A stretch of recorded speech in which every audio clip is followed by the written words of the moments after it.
My first question is, do we have a quorum of the finance committee? Yes. Yes. You? Yes. Okay. Yes, let's do it. I checked that already. Okay, thank you. Okay, let me call the meeting to order. Everybody ready? Okay. Chairman Poe. Mr. Bill is there. Madam Poe? Yes, sir. Chairman Poe. Chairman Powell? I love you. Thank you. Appreciate that. Makes me feel a whole lot better. Okay, first thing we need to do is approval of the agenda. So moved. Second. Any discussion? All in favor, say aye. Aye. Approval of the June 26, 2014 Finance Committee meetings. Motion to approve, Chairman. Second. Any discussion? All in favor, say aye. Aye. Okay, we'll turn it over to Fred for the financial reports. I'll turn to first to the pink sheet, which is the modified accrual balance sheet. So we'll go to that first. This is year end as of June 30th. These are unaudited figures. You'll receive the result of the audit. We will hope sometime in October, but we will see. But in any event, these are unaudited figures. Traditionally, balance sheets are presented with a comparison of the previous year. That is meaningless in this case because of the merger between Western and Smoky. It gives a very distorted picture, so it's not really informative, so that's not provided here. But I'll go through some of the highlights. The cash and checking interest account, we were talking about $85.2 million, and the risk reserve is now at 12.5. Given what the current liabilities are, then the current ratio for Medicaid only is at 2.7, and for all funds is at 3.1. That's pretty healthy. Generally speaking, that speaks positively for the financial management and the financial position of the organization thus far, especially given the magnitude of the effect of merging two similarly sized organizations during the course of the year. As you might imagine, we don't own a lot of land or buildings, so the major asset here is in terms of computer equipment, which is valued at $2.7 million, as you see there identified in the assets section. I do have to talk about the accounts receivable Medicaid waiver, what that is. It wasn't too long as the fiscal year proceeded that we made a discovery, and that is what we were paid at Smoky under the PMPM and what we reviewed in terms of the enrollment in reference to those Medicaid enrollees within the 23 counties. There was a significant discrepancy, meaning that we were not paid what we were owed from the state of North Carolina, given the number of enrollees in the 23 counties. That has continued to be the case since the beginning of last fiscal year, thereabouts. Because of the state of NC tracks, meaning how poorly organized that particular data system happens to be, we are unable to reconcile the first quarter of FY14, July, August, and September. Reconciling from October to the end of June, we are owed approximately $6.2 million. What you see in terms of an accounts receivable Medicaid here is essentially a net figure of taking that entire $6.2 million that we are owed, allowing an allowance for doubtful accounts of half that amount, and that this is the difference. Now, the logical question is, do I think these receivables are collectible? And the fact of the matter is, I believe they are collectible in full. There's an acknowledgement from both the Division of Mental Health and the Division of Medical Assistance that indeed we are owed these funds. Of that $6.2 million statewide, they owe all LMEs just under $50 million. So we are not the only people within this particular bucket that are owed funds. That being the case, Well, how long is it going to be that we collect these funds? The commitment that Dave has made in the division is that we will start seeing this in September. To be honest, I would not hold my breath. But I believe that there is a commitment they will resolve this at some point in the future.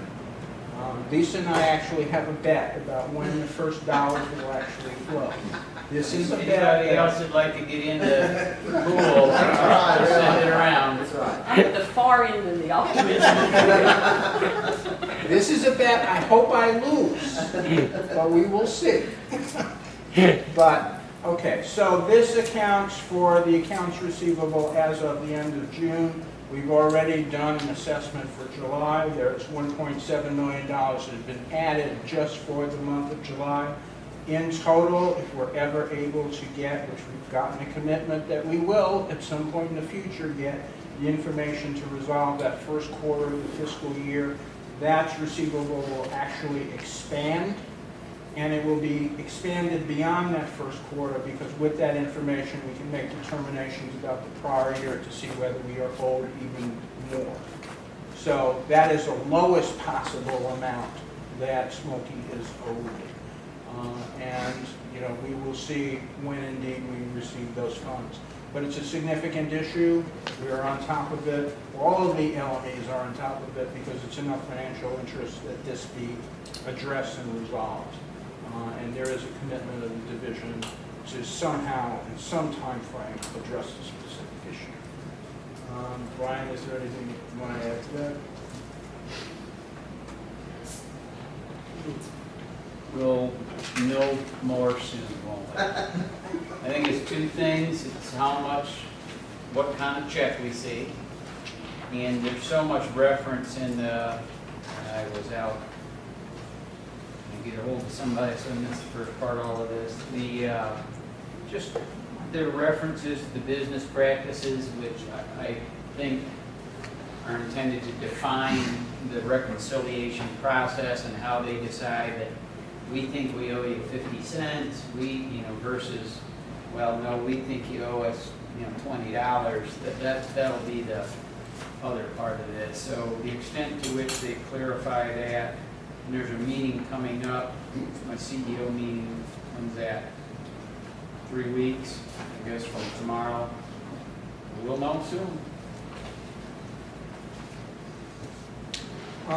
For the period, going to the accounts payable part under liabilities, accounts payable are about $11.2 million. The IBNR on the Medicaid side is 17.7.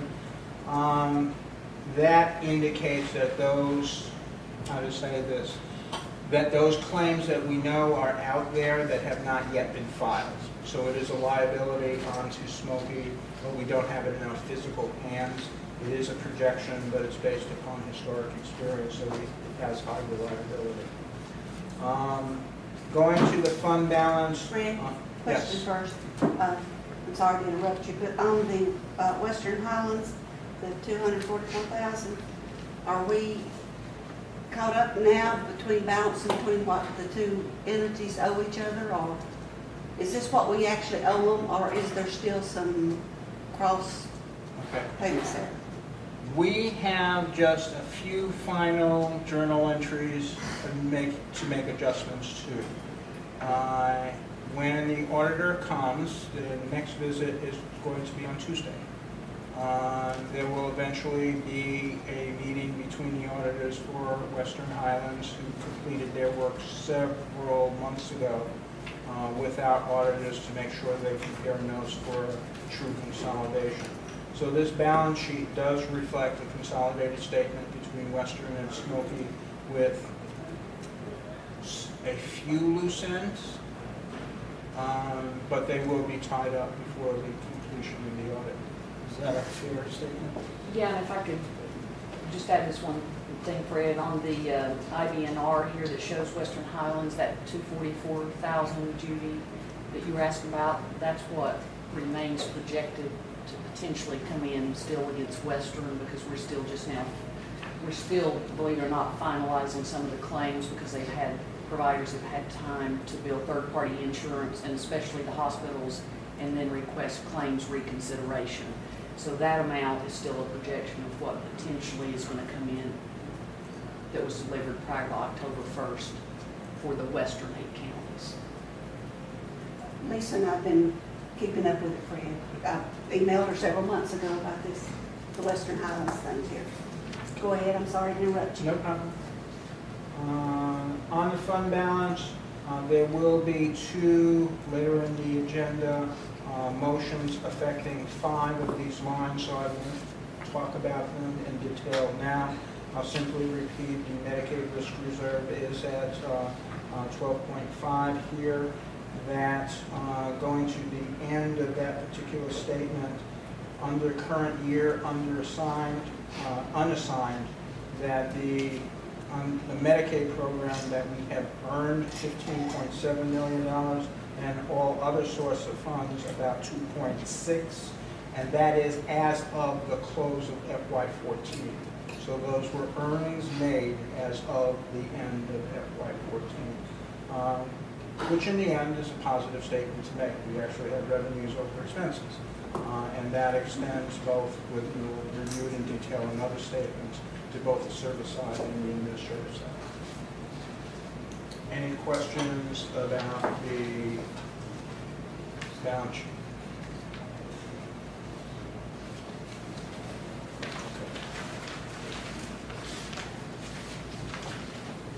The yellow page breaks out that in a little more detail, breaking out Medicaid from other sources, and specifically identifies by service expense, the distribution of those expenses, and what our earnings are.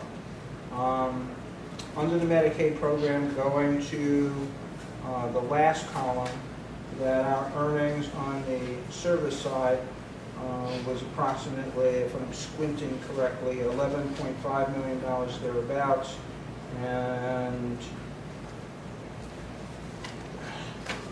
these clips don't always serve me in my interest. And the total surplus, again, ties back to the previous balance sheet of about 15.7. On the other source of funds, these are both federal and other state. Again, we have a positive revenues over expenses of approximately 2.1 overall.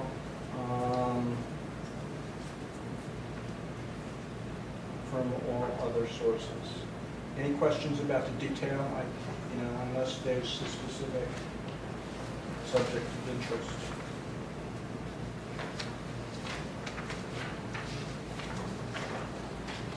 The next sheet is the Medicaid budget to actual through June 14.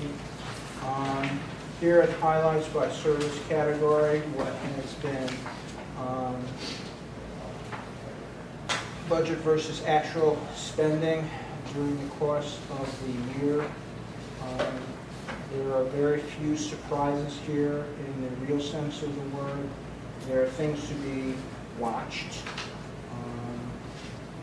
We have experienced, although we've done well with PRTF during the course of the year, of late, when we do some trending that is on an upswing, which is something that we have to actively look at and monitor. There's also been an upswing in long-term residential services as well, which we have to look at and monitor during the course of the year. But overall, again, we do have revenues over expenses and have done fairly well. Of concern, perhaps, is while we are growing in our expenditure of Medicaid B3 related services, there's still some work to do to adequately fit through that very narrow window of what B3 services are, to utilize those funds in the manner in which they were intended.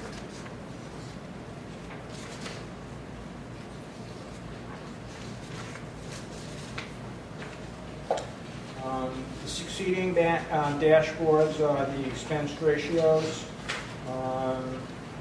Again, both indicate relative health in both the administrative and on the service lines of expenditure. You're using the graph on the opposite side of that same page. You go to the Medicaid expense ratios as well as the state and federal reserve funds, again, both of which are relatively healthy. Questions?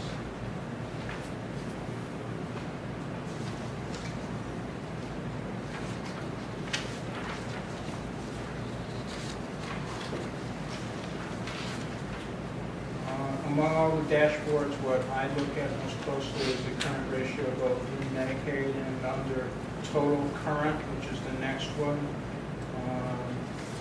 This is where, at least for the last couple of months, we've been at over 2 to 1, which is a healthy place to be.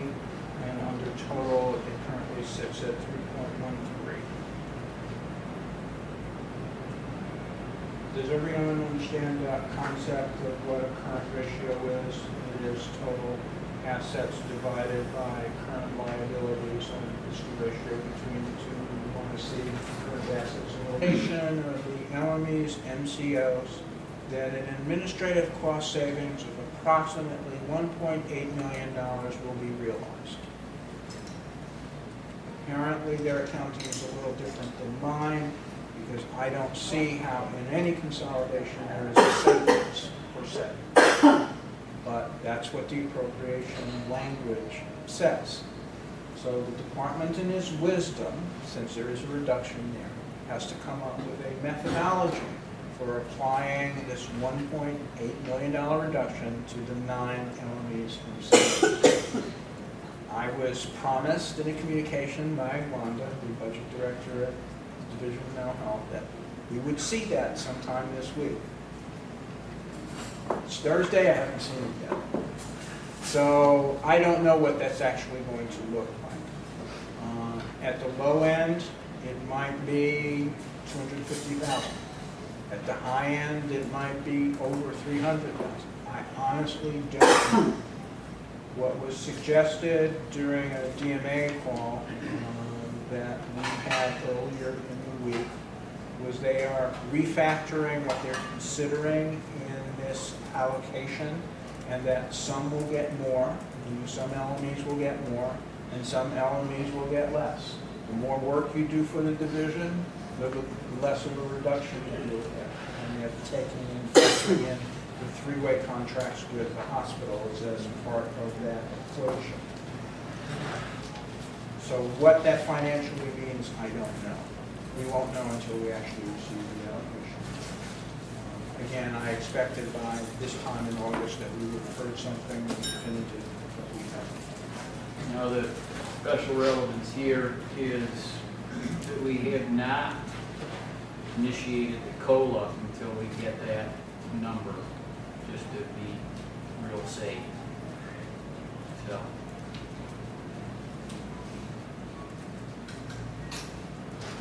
Hopefully by next month we'll be able to launch on that. I've spoken at length about the Medicaid waiver accounts receivable. I don't know what to explain about it in addition, except the largest single category of aid, I realize there are 6 of them, the largest single category of aid that seems to be affected is AFTC.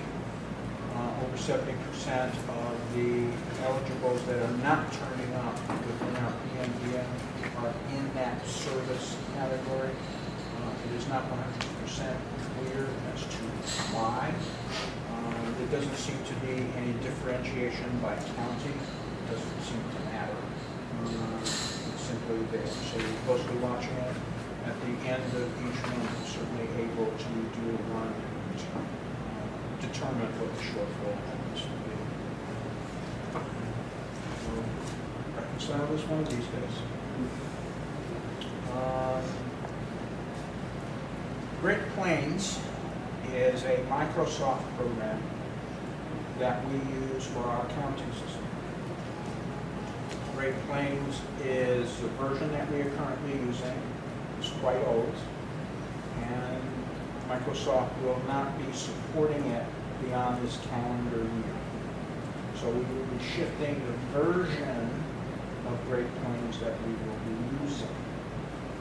That will involve conversion, that will involve some testing on our side, and that will involve some testing in terms of alpha. This is the claim system that us and 6 other LMEs use to file claims with the Division of Medical Assistance.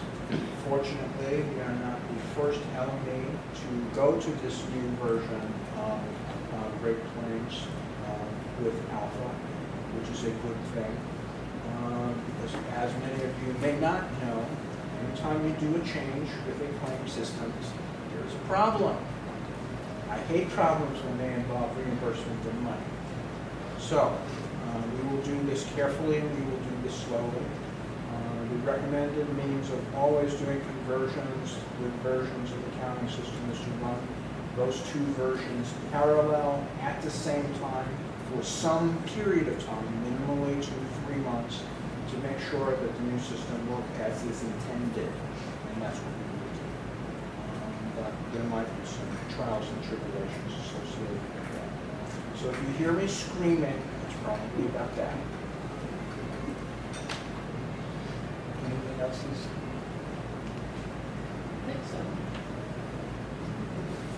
Or maybe about the new market, I don't know if that's on the Oh, full yeah. board. I think maybe that. Almost forgot about that. Do we have a closing date? I'm a little foggy here. I know we're way down the road. New market, Yeah. we have closed. We have closed? Yeah, we had a check today. Yes, we did. Hallelujah. Cash the check. Let's be the first to tell you. We haven't forgot. It was closed. Nathan dropped off the final executed documents in my office today. And in fact, the only little wrinkle we were dealing with yesterday was how to figure out how to transfer all the utilities over to the new owner. So we are in good shape. Okay, anything else, Fred, Lisa? Anyone else have anything? Okay, motion to adjourn the meeting. Yeah, I'm on. All in favor, say aye. Aye.